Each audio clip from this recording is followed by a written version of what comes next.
अस्सलाम वालेकुम नाजरीन, मैं हूं मय्यम न्यूज़ कराची के साथ सबा हैदर खबर शामिल करते हैं। मुलेर रिपोर्ट सलीम बख्ती केटी बंदर के करीब समंदर में परिंदों के शिकारियों की किश्ती उलट गई। हादसे में एक शख्स जाँ बाक और एक लापता हो गया। तफसीलात के मुताबिक केटी बंदर के करीब खुले समंदर में एक इंतहाई अफसोसनाक वाक़या पेश आया, जहाँ परिंदों के शिकार के लिए जाने वाले अफराद की किश्ती तेज लहरों की जद में आकर उलट गई। किश्ती पर मजमूई तौर पर 9 अफराद सवार थे जो शिकार के गर्ज से समंदर में गए थे। हादसे की इत्तला मिलते ही पाक बहरिया और मकामी माहीगीरों ने मुश्तरका रेस्क्यू ऑपरेशन शुरू किया। रेस्क्यू काम के मुताबिक अब तक एक शख्स की लाश निकाल ली गई, जिसकी शिनाख्त जिला मुलेर पिपरी की रिहायशी जहीर के नाम से हुई है, जबकि एक और शख्स वाहिद बख्श गबोल ताहाल लापता है, जिसकी तलाश के लिए सर्च ऑपरेशन ताहाल जारी है।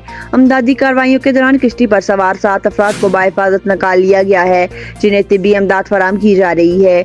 जहाँ बाक होने वाले नौजवान जहीर की मैयत जैसी ही पिपरी मुलेर में इसके घर पहुंची तो वहां कहराम मच गया। इंतजामिया का कहना है कि लापता शख्स की तलाश के लिए तमाम दस्तयाब वसाइल बरूए कार लाए जा रहे हैं, ताहम समुंदर में लहरों की शिद्दत रेस्क्यू कामों में मुश्किलात पैदा कर रही है।